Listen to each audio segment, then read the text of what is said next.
ye kwakoji yeni ahemfa ne ye kwakoji yeni ye kwa club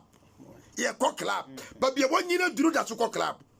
papa pai mu ba dwuna ba wutim aba sofu jaw sabra me kasa nyina woti o se nipa bia dwuna ba wutim atra se wonwina awurade ho a dwuna awurade ho amen adwuna ba wutini mu ne kyerɛ sɛ wonwina awurade ho adwuna awurade ho dwuna ba wutim so da so fefe nkwala ho wo da so fefe nkwala no papa pai mu sa kyerɛ wadwene o na Yesu Kristo ma ya to so mienu na ban o aban enti wo se dimpa wo ya yesen de ban yesen ahonyade ye pi dimpa afritiri ni mu me ka kyerɛ wo ne anso na wo so ma Yesu Kristo aya wo tamfo what ye preach kwa no pia radio station no de tuba bia ye preach no wachima firi ho adenta because we no sa papa we de bia oba ne nsama wo ka no e nsam a e ka menti no mentantie no oba bia ya hyankom oba bia ya dan ya bona baso bone na odie ne nyina no na ya ka che ne se besi ne yie tin de bonye ne yie die enche to wase dimpa wa yesen de ban ahonya o anani papa ne honya nje na obi apa so ye politics obi apa because mu ni se ho de offer wa honya sika ye ncheke wo obi apa ne honya obia assemblyman kwa no ye tu aduru assemblyman o assemblyman na assemblyman na hanu na bi assemblyman no na okokuma se no mo assemblyman fom no oduro na wo say yes I ntokwa na de be na wo pe e de be na wo pe no wi ase me say mira madam fosofo ba ko wo bo ase o sende me ya friend say TB Joshua ha ni fie papa ni fie enkonwa wote so ne ka se gu ho ye wuradi nyame Jesus video no wo me phone say ya me say ha yes say ya tinkoko buom ha wo shaba bia papa ne tia na ya paja na firifia kwakokoto na twene fom ya de na kwhye wo mam ya fa nankanka ana awe papa na tete ne nam a wotumu ze wiase ya useless wow me shesa me way wiase no upon all the private jets upon all the cars and the goof ya funny sign e gune ya funny sign ni garage kasi what is nsuo nanso owo ba so wo boni punumu no wantimi anka nkyere owo so wo twan na menya nyine ye owo boni punumu no wantimi anka ankyere owo so wo me pa cho twan na meta ma nsuo ye e de be na apen wo wiase no nti ukwa kodi toilet de pesika e de na apen wiase apa yo baba mu nti otun mo nan e de na apen wiase director nti wo nkwala nyina apa so fa mu nyina ansa akwala baba pa dwuma ti sa won ne dansa e de na wo pen wo wiase e de be na wo akwala wo hu a wo yire bi ni ne ho e de be na wo ne ho a bi ni wo yire papa bi ho e de na wo pen wo wiase e do wie no baba ka sa ni mo nyam ye dan eni mo nyam ye sen bitani sika what etitini ne mu no tina ne na baba benya dimpa wi a o ma ba sa baba nya nimonyam ya boni pa bi di wo ha woni nimonyam obi wo tira mo ase no nti woni nimonyam obi wo apetesi ase no oni nimonyam obi koke ase no oni nimonyam obi wu he sunyara ya ye wo me ka kire o wo krobia wo ya mu na so ne dimpa pa obi ate ne dia na osuro Oba bro no be aso na scattersi. Me say there was a time me call your friend saying me nimu no me kwasam pa ne say me nyankopon nimu na me gina me kan no me call duma say papa bi na ne yeso yare me du na mrantia no ye na me say e de ba asem na asie o mo se obi ya friend Evans me nim de ote o say o mo mpa de ben wa ye de ben wa ye wo obeti kronum wo se ba bia na scattersi ho o nedim papa boni a odintia me catch o se animonyam wo asene de ban bitani sika anana pai badwemba mawurade asem kasa nkyerɛ wo amen mawurade asem nya dan e kasa nkyerɛ wo botine na ebra na Yesu munkuto Yesu ne nkuto ne mu na nkwa wo. Amen. Na nkwa ne hyerɛn wɔ sum mu. Ne sum na ntimi ani ne so. Sa ba ma ho kwa ma Yesu Kristo aba wa bra bomo a. Oh sister odo ba ya niam akɛse. Amen. Brother, sa ba ba ni mu ba ma ho kwa ma na ba mu a. Oh, ɛna yɛ wasesa yɛn. Amen na yɛ di asesam yɛ frɛ yɛn sɔfo a. Anya won so abasesa kwa ma kyɛn saa. Ama won so do ayɛ niam akɛse. Abufo na de da mera na mmoawo te wani wate. Akana wa ya na mmoawo te wanim. Ti na anu na nkrofo bi nti ase. Na ya John the Baptist ya. Sa ya ne ya sa adenti. Ana ono pa. Ono watimi abo Yesu Kristo asu. Na so ababa beti se. Biribi because amanfo da so bo Yesu Kristo according to the book of Matthew chapter 11. Amanfo bo Yesu Kristo din. Sa papa ni yese. Matthew 11 verse number 2. Wow. Enti no se wo suma mo kwana mo kokko na ba. Enti wo suma se mo ngona mo kokko ko bisa Jesus ma me se. Ono ne de o ba no ana se ne nhwe foforo kwan. Kenka ma me. O se. Na yan ti se ti Kristo nyuma wo afiase no. Osman esuafo no ko bisa no se. Wone dia wo ba no na se yenhwe foforo kwan ana me da fiase a me na me bo wasuo me akura ya na bra na wo twam wo ho no last anopa bi wo John chapter number 1 verse 29 no me a metia mu ka se nyame goma ho yi wiase bone kro no ono na akoye o me na me hu ye na ye den ye di me hye fiase a owura omu ayi enti yenko nkwohwe se eye ono a ana se enye ono a aha na Yesu buase once ana Yesu ka kire na suafo na osuma wo mo ba yin se monko na monko ka dia moya dai dia matre na dia matre ente urade sama yaka no nti wote ana wo mfanya adwuma yi wote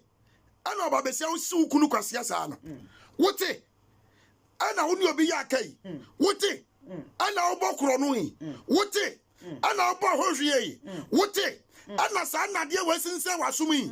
wote ana woda so bonwi no wote ana woda so ye connection yi wote na da so tun pratwe mu yi nyame asa bo se de mote no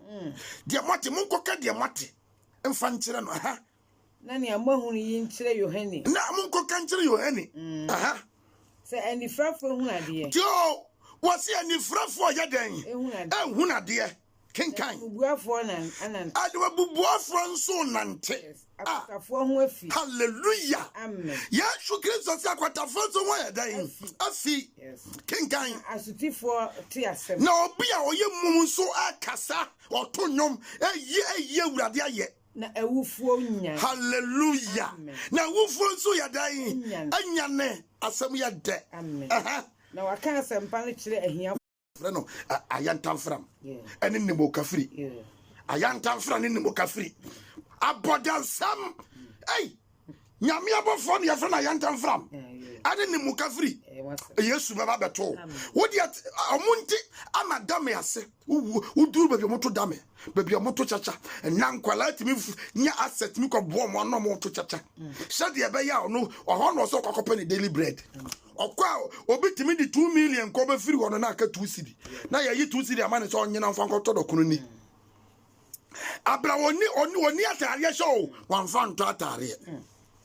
ti osi ko kachira Yohane dia matia ne dia monkasa mababa hunu na monkanchira ne sa enhira ne dia me Jesus Christ men to ne sintidua bra me ka kire wo kwa asore so bodua wo to Jesus sintidua kan okra kire wo kwa asore so no monsa enso to Jesus sintidua wo kwa asore so no obi yaka wo to Jesus sintidua wo kwa asore so wankasa to sa wo tie adwamamom wo to Jesus sintidua wo kwa asore so wankasa to sa wo mfa bone nche wo to Jesus sintidua wo kwa asore na so wakoma oboa ukunto kwa basabasa utu Yesu sintidua me ose inhira ne dia me Jesus Christ mento ne sintidua wana bebre Ghana mpanifo bebra to Yesu sintidua o mana ma Yesu aye sintidua ma omo okwa Sunday mo aya afore na okwa kobo onim se asore ne sika no mope etu okwa koyi sika to no ndia ba betena ne fie to one nkwala bodja ma because tena ho a ye beka nti no obeye se de opa wa Jesus Christ ama sɔfo akasa kyɛnda bi ɔmo kyɛ ɔsɛ sɔfo no mu ba ne fie hɔ na sɔfo no deɛ woba ahemfie hɔ deɛ ɔde wobɛtumi aka nsɛm adɔɔdɔɔ wɔ mo ɔde wobɛtumi aka nsɛm na wadɔɔdɔɔ wɔ mo tio ɔnyɛ nyame foforɔ ka kyasefo nyankopɔn ɛsiane sɛ wɔfa nsa gu no ɔde agu fam adi nyankopɔn atam aka kyerɛ nyame hyɛ nyame magye n'aduane ni wɔ fam nyankopɔn wo ya mansa ba na anu a wo ba bedi hini wo didi fam wo didi table so ya sand waduane gu chansim ni asansuo ya ba woro nsa ti asefo nyankopɔn de ya fra de so mra magye nsa nom wo fam wo koka ebinim se we ni amamre em se o musikiri so so beto amamre baban amamre papa ban na ne yewom sa na nya yesu oba bi na bon no o se nya yesu na bewu gi ya ne a nanka ya yira nanka ya tiafuom nanka nanka nyo eduro tambia mitimi yedin mitwo sa na me wira hom si me nananom mu ya no munim Jesus Christ no masuma bosuma twa moja saa de gu abosom so awuyi ti nkonta be no mukoko bua kire wurade abira no moti ase wagere saa de ho ebia wo de wo nyene ho de wo dwene ho ya masam je na brantia oni nsa no ho den pa na mrantia otumi fa ma amrantia otumi pe ma aka baba wa bia si kuro no mu a no obi erase no sofo baba gina so kanya me sama no mu dwane ko ba sofo de ba sam no beka wo ya na ka chese oso ife bibia ba wiase o enam kwala nketwa le sofo difene oso wo frem bia na dwa madwa no se ya na me nya oso me ye nyantasofo nyankopon sonfo te me ye sofo me nya oso no de an osi nsira ne de me nya dan mentu ni sintidua nipa da saniti metina saso we so ye adwuma from Monday to Saturday eduru kwase da wo so won kwa asore ye niam ye fi wo si ne niam o ye adwuma sa kwase da obekwa asore akwakọ da urade ase wo so wo si ne niam okọ party tie da nyamwa yobu na ye start say kenkan na so bi e betumi ato aso a shani pa bia ba sa so we so na wanya na dwen se obefa de awurade ka ani de awurade ahyehye ade aye adwuma na wie ewie ne yi o tima menka bi benkyira wo ponyuma pani abrabo pa wo moden na fa awurade nyankopon num asam ade ye adwuma na nipa bi oba sa so we so on fa awurade asam fa nya adwuma no awurade ncheke no according to 1 Samuel Cooking Can chapter number 2 verse 29 awurade ka kire osofo pani elimua Suffer panio. Tiante bende biti same chapter 2 verse 29. Erade ka sabi ho ade kire osofo pani eli emua na ntisame. Ntisasofo mpo awurade aye ni say ya who am I? Omo bre so no omo de omo timi wura kunkuru mu kronkron. Ani awurade kokasa ho kohye duhwam. Hi. So mama wabie. King Kamame. 1 Samuel 2:29. King Kan. O say adenti na mutietia mikum afode adenti awurade afede awurade ni Samuel kasa anu obi Samuel oka Eli kasa no kata se adenti na Eli wo tietia mikum afode ni meduane afode a ma chese wo mo no metena bia ho no so na wadi wo mani sin na wodi wo mani aseme awurade asem ka ye ni asem bia na ye awurade ya wo ana oba pa wari oti aso do wari wiase mi kuru se open katekwan nti na mama asore no me kuru se obedi awache nti na mama asore no me kuru se na me nwa mutuo nti na mama asore no wo se wodi wo mani ayadan asene me awurade asem ni o wo se Bible mu wodi wo dwuma ni asene me wo de boss adwuma de ye adwuma nanso fata me de kwa asore nya adwuma wo ye boni ayefo what the boss of Juma the year Juma or Mampanica so Baba Ghana or Baba Sunai ha and be ha 3 o'clock ni pass that 1 o'clock try Mampani but you see across so no ye late or course or ye late in so on to me day on 2 America and so ya shan cramofo ya na me ya o ya na me ya me show the way and cramofo party aye serious mo musom seliman partyem Allah akbar no who so ya latia America pa mema ne madi tu ade koko wura sa ankra modam ho na Christopher de na your life. What do a Sunday and a hawk on over between him? Or the Ashana glasses and I don't know the between him, or by makeups in a year. Or Nanimuna and Yaffin, you know, Baba Cracker and ye. No, or do I be grass on them near your sorry. Intermedia may I dabia meka. Yeah, Sunday, yeah, and I do say your son, I'm a someone to Punum. No be unfat near my be a machuchu, I'm mamma said. So no person of a may a son of Radia, a quiet day, Cobantam. And tell that this would do many I day. That is a wood do must see Radia bonnet. Would do you see Radia bonnet? Would do must see Radia bonnet? Would be Sicassi Radia bonnet? I did be a once as well so about Donacy Radina your bonnet. Fasha Wagimusa. I did be a once as well so I will Donacy Rade. A ya bonnet as your panadobaco hair. You shall now bois and now bois. Now there was an assault on the canal. If you are bonnet, I. Or so do many I dying. King Kine. I say, some day, me mind is I dear a dear kind animal. One more, the first fruit, me, the man of my mark, I say, young first fruit from my sofa. The first fruit to Ning and I are so far in there. Not your or the baby Biatwaso. King Kine. Enti Eradi is there Yankopon Asema or kind. Sadia Radin Yankopon Asian. My car and passe. Me and I come one time, sir. Anyway, the fear. Who fear any matter fear? I bet ya pump the beer and cast off with the dear Ellie. Come in my name free with fear no what generation da. Nanso afeidi. Nanso afeidi. Eradi si ni. Said you Radin Yankopon can you? I'm pardon me Radin Yankopon. Kura. Na wana odi no. What it? What's it? You odi me Yankopon no. Me di woni. Awura de da me sia asase Bible mu. Me am shame. What's it? Nipa odi me no. Me awura de me yada yin. Aha. What's it? You so me ye no. Me born ho ban. You odi na kuma mama no. Do boa madwuma wo no kure mu. Ya se on ya de ka wa hakra ye nya nipa mani ntua. Na no braba ko owayi abrotire ya fra kra Italy me dey message ni man no so ya no so chama na nkrofo wa abrotire ho braba ko so di ma wo bi UK ni tie message was papa yi kasa o na so for so munya moa wo what UK o tie mo se papa yi wo nyame asam na so ye kan se woni ebuafo aya no kra wo se di odi me ni no menya dan me deni ni di obua madwuma no misira no di odi masam ye adwuma no meboa no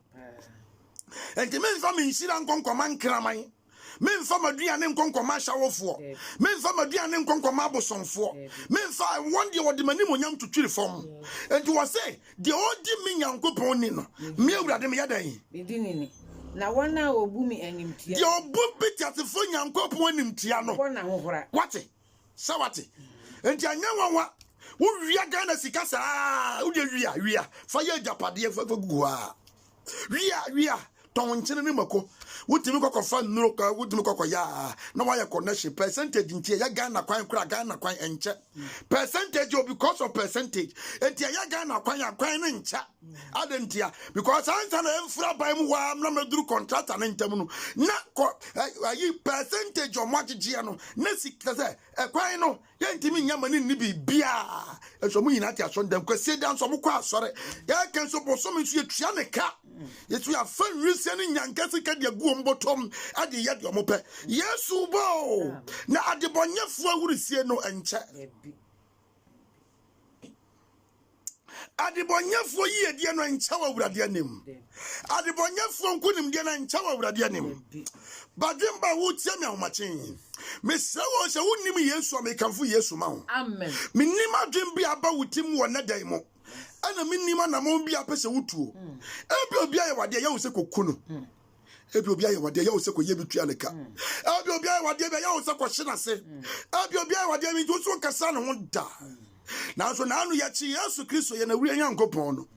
ya che na bo ne tete ne wo pa no ho nyina dada abo no ma ne yesa skeleton abo anwumre ba ye fo okura na papa no he was a man without any form na ya bu na ma na nim onyam ne nyina da ne tantantan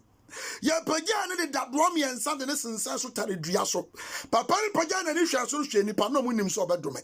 ba papa ne bia na no asem o ka kire mo ne se magya fa che won na wonim de wo ye. What a wonderful savior. Sa papa we na na papa me kana sam de kire we